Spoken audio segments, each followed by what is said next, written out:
Alright, cool. Hello everyone, today I am going to be showing you how, going through the step-by-step process of how I made my own Blade Runner blaster. This is from the, the original Rick Deckard's pistol from Blade Runner. I had watched the movie for the first time a couple weeks ago, and kind of fell in love with it. I really liked the gun. You know, me being a prop maker and kind of seeing this bulky, thrown together looking gun, and seeing a few videos myself, I kind of wanted to make my own. And I wanted to do something a little bit differently. Now, you guys, some of you may have seen my DL44 blaster, my Han Solo blaster progress, and that's all made out of plastic, out of an existing gun. That was the first time for me, so kind of decided that I want to do my best to work with plastics rather than foam as far as guns are concerned, for the most part. Again, some exceptions and all that, but I kind of want to get a little experimental. So yeah, a little background too, real quick. There'll probably be an annotation to where you can skip. I'll try and make this brief. Didn't have any I don't have any foam here anymore. I used it all up and I didn't want to buy more. I'm only going to be here for a little longer. And again, I also wanted to try and work with plastic to have a nice, harder, more realistic gun, I guess. That and the handle is a very peculiar shape. This one isn't actually even 100% accurate, of course, but I'm just nitpicking at this point. The original one is kind of straightened and a little bit thicker this way, but it was close enough, and I just didn't trust myself making the actual handle. So I kind of decided, okay, so let's see if I can find a toy gun that maybe I can. One sec. Yeah. Let's see if I can find a toy gun that I can easily modify. And sure enough, on Amazon, there is this. Now, there was a few issues with this, but I really liked how the grip does not, and I did buy this at the time that I bought this. This was $9, but now it's more like $13. It's not that bad.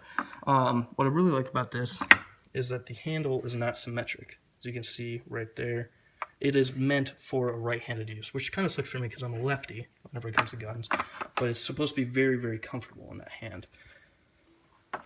So I decided to buy this, knowing that the front box is actually too short, and they kind of made this barrel a little bit long. But let me tell you, this gun was fun for a little while. This barrel and the top slide just goes crazy whenever you pull the trigger. So this went from looking like this to this, much closer to the actual prop. I actually saved the front here. This is about where it sat. So this was very short, it looked molded, and I really just didn't like it. I was thinking about salvaging this, but it just wasn't very good. And even this isn't very perfect, of course, but this is as good as I could possibly get with the budget that I had.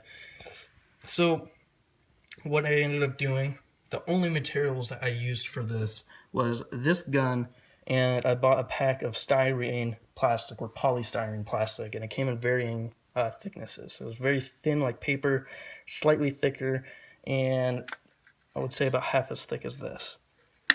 So that gave me a lot of leeway for a lot of different things. So what I did first is I cut off this section, of course, as you can see, and then I took the barrel out. So all you were left with, let me zoom in a little bit, was this, basically. I also took off the slide. So you were just left with this and this little back piece. So to fill in the gaps and make this box a little bit longer than this, what I did, I also ended up cutting off the trigger guard that only came up to right about here. This is from an older toy gun. This one doesn't move, but that one does. So yeah, I cut all that off, and what I did is, it's kind of hard to tell, but right where this trigger guard starts, all the way to the back, I cut a circular piece of scrap foam that I had. Again, it wasn't enough to make an entire gun, but just a little piece of scrap to fill in the rest of that circular part, which is right under here. That's what this little screw is put into. That's actually a bicycle cap with a little indentation under. I took the very, very thin plastic and I just molded it over and glued it down with super glue. And with the paint job, it looks, almost looks like it was just part of the gun. So that was one of the things I ended up doing. That was actually one of the last minute decisions. And then I also put that little screw up there. But the first thing that I did, and that was just to clear this little section up. And then I ended up attaching the barrel. So what this is just a piece of 3/4 inch PVC pipe on top of a 3/4 inch dowel. The reason why this one is bigger is because it's red in inner diameter. So I took the dowel, cut it down to where it would go into the plastic. Again, there's a hole up top right here into the plastic, and I cut a little section out of the foam. This one's a little hard to follow. Again, if you guys need anything to clear up, I'd be happy to help. But inside here, here's a circle. I cut a little divot out for the dowel to sit in. And then I took another thinner piece of plastic to kind of cut out the bolt, the ejection slot. Cut a section for the bolt, and then I sanded this down to kind of get that rounded texture down, and then just put a cap with the plastic down. In the front here, this is just this is actually a nut with some weird ridging that I thought looked cool, so I just threw that in there, and then I got a no idea what this is actually, just a piece of plastic that had that little piece sticking out, and then I drilled a hole into the barrel. So that's sitting on the foam on the inside here and on the very top ridge here. So that's how I made that. It's basically just a pipe with this little cutout here to fit the barrel inside, pulled out a little bit. Next thing I did was a box. Now, with a box, I actually made this way too wide this way.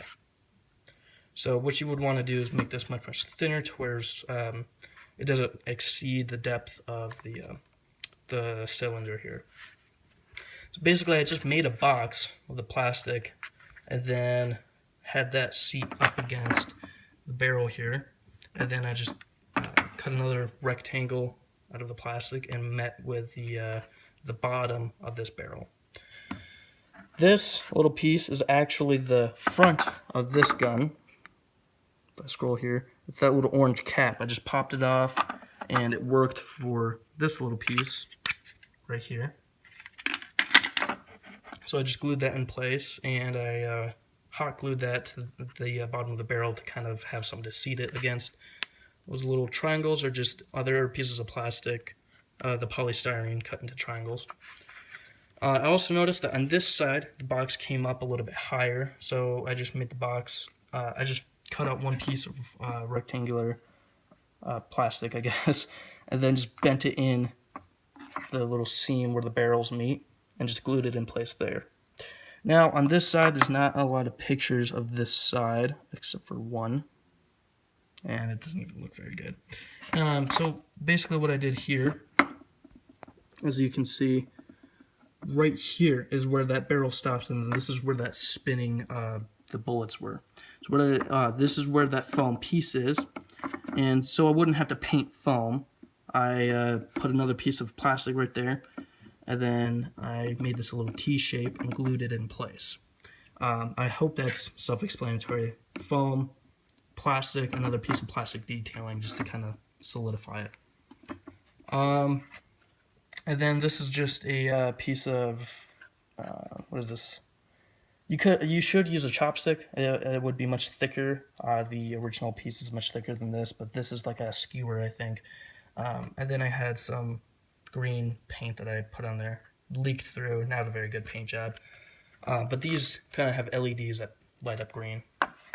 You're also supposed to, there's also supposed to be 2 red LEDs inside the box here. You can see those little nubs.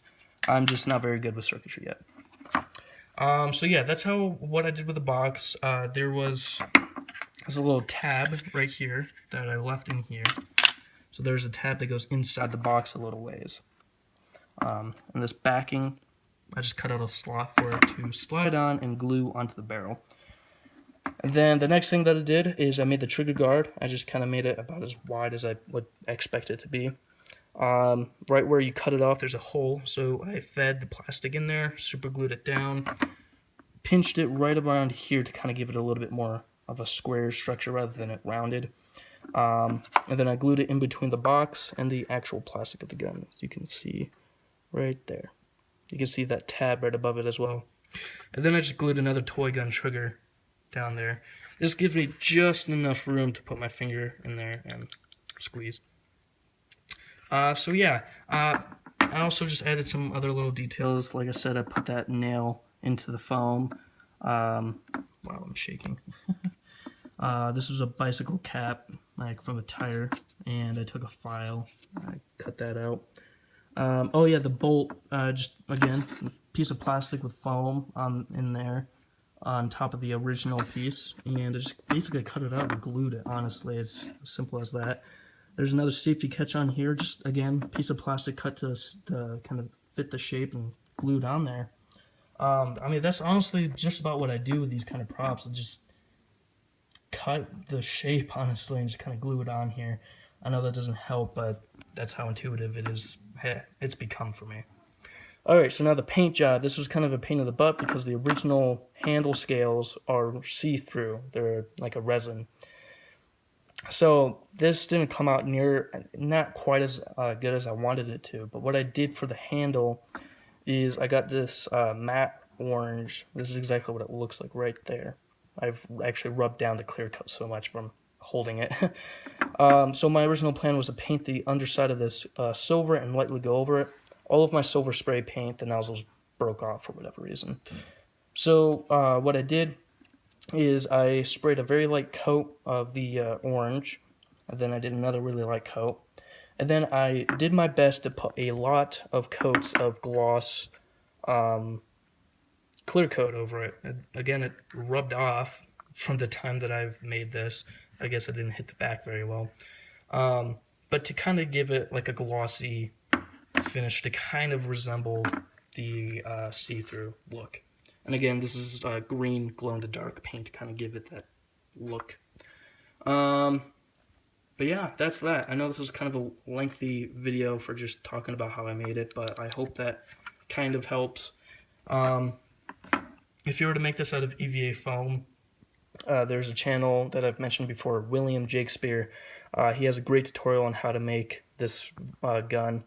It's kind of starting to get dark, but I'm going to end this soon. Much better than what I could do. Go check out his channel and look for his video. It's called That Gun. It's also from Fallout. So yeah, any questions on this? I know I may have been a little vague, but I did the best that I could. But yeah, anyways, thanks for watching. I'm really happy with how this came out. This really cost me about $12 total. But yeah, really nice and hefty. Left the batteries in here to kind of give us some more heft. So I'll stop rambling. Have a good day.